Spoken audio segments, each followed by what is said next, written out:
Benvinguts novament als espectadors del Gresol, al programa intercultural de Manresa. Heu sentit a parlar de les aules d'acollida? Avui estem davant d'una escola, l'escola Sant Ignasi, i volem dedicar el nostre programa a l'educació i a la interculturalitat. També volem saber com són i com funcionen les aules d'acollida aquí a Manresa. L'arribada d'un gran nombre d'alumnes nouvinguts en els darrers anys ha provocat un canvi molt important en la major part d'escoles i instituts. Les aules d'acollida pretenen donar una atenció especialitzada en l'aprenentatge de la llengua catalana als alumnes que acaben d'arribar, una eina bàsica per poder seguir de manera més o menys normalitzada el curs de les classes.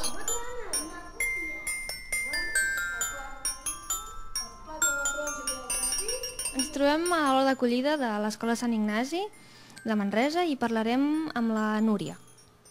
Hola, Núria. Et volia preguntar quants anys fa que funciona aquesta aula d'acollida i quant temps fa que estàs aquí fent de mestra?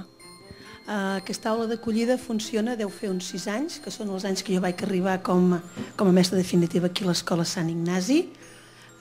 Des d'aquests 6 anys jo vaig arribar com a mestra d'infantil, vaig estar un curs infantil, després he estat 4 cursos a inicial i aquest any se'm va fer la proposta de si podia agafar l'aula d'acollida i aquí em teniu, una mestra novata d'aula d'acollida. Ens podries explicar en poques paraules què són les aules d'acollida? Les aules d'acollida és on justament la paraula ho diu, no? On s'acull aquest nen que ha arribat de fora, amb un pla d'acollida que està fet des del centre. Hi ha un pla d'acollida amb tot un protocol, t'arriba una família de fora, se l'atén des de l'equip directiu, se li fan una avaluació inicial amb aquest alumne i a partir d'aquí es decideix a quin grup es posa. A partir del grup que es posa el nen, doncs ve unes sessions a l'aula d'acollida, es mira que sigui a les estones de català que tenen a l'aula ordinària i de mica en mica aquest nen, la normativa diu que hi han d'estar 2 cursos, a vegades en segons quins nens et trobes que en 2 cursos no n'hi ha prou i que han d'estar-hi més temps per acabar d'estructurar bé les frases, per agafar nou vocabulari, i a vegades et trobes amb alguns alumnes, depèn de quin origen, doncs que amb 2 cursos en tenen suficients i de mica en mica se'ls va tornant a deixar a l'aula.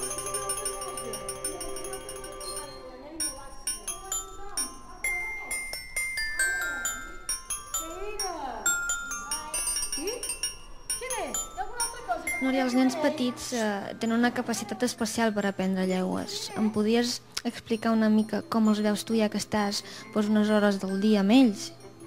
Els nens petits realment són esponges i igual t'aprenen el català que t'aprenen l'anglès. Llavors, parlant d'aquí de l'aula d'acollida, quan el nen t'arriba el que té és moltes ganes de comunicar-se amb els companys per poder jugar, per poder-se entendre. I llavors els veus que de seguida diuen paraules, de seguida s'esforcen a comunicar-se.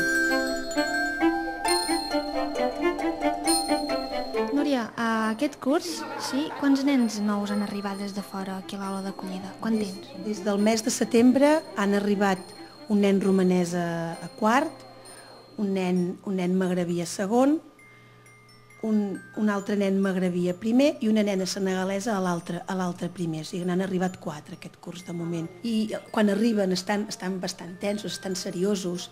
Clar, pensa que també a vegades passen com un dol del país d'on venen, no? Però mica en mica es van adaptant, van veient que aquí va jugant, que aquí s'ho passen bé i aprenen alhora, perquè clar, jugar no vol dir no aprendre, sinó al contrari, no jugar vol dir aprendre d'una manera més lúdica, que és una mica el que s'intenta fer aquí a l'aula.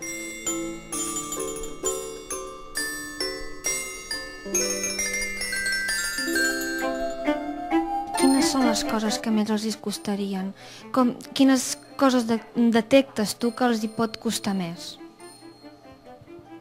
Clar, és tot les estructures catalanes, les frases fetes, tot el que és més de la nostra llengua, de la llengua de la llengua de Catalunya, digue-li com vulguis, doncs aquestes estructures, clar, els costen més i llavors s'ho han de pensar moltes vegades, però per exemple llavors veus aquest nen romanès que alguna estructura se l'ha de pensar, però llavors clar, com que tenim per sort aquests quatre ordinadors aquí a l'aula, agafem els traductors, tirem molt de l'ordinador, dels traductors de l'ordinador, i ens ajuda molt també a anar-nos relacionant en mica i anar agafant més agilitat en la conversa.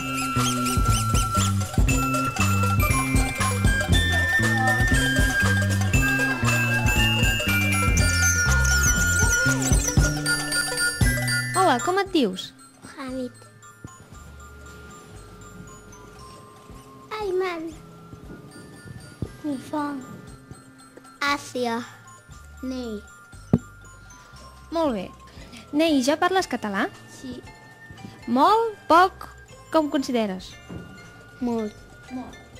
Àsia, tu ja parles català? Sí. Molt o poc? Molt. Ayman, ja parles català? Molt o poc? Molt.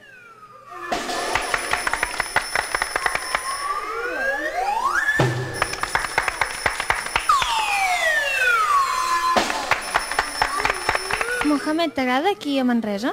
Sí. I què preferiries?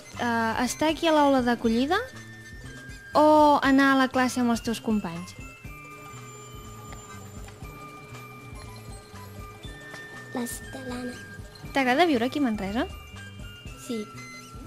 I t'agrada venir aquí a l'aula d'acollida o preferiries anar a la classe amb els teus companys? Les dos. Les dues coses. I tu? M'agrada a Manresa. T'agrada Manresa. I t'agrada l'aula d'acollida? Sí.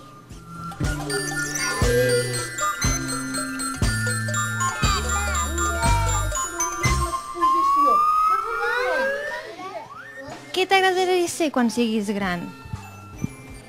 Bomber. Bomber. Mestre i...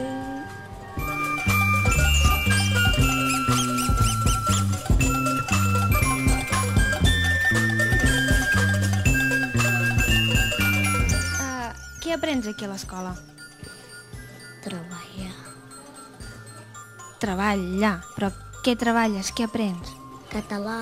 Català, Mates. matemàtiques, Medi. medi... Què més? Ètica. Ètica. Ètica.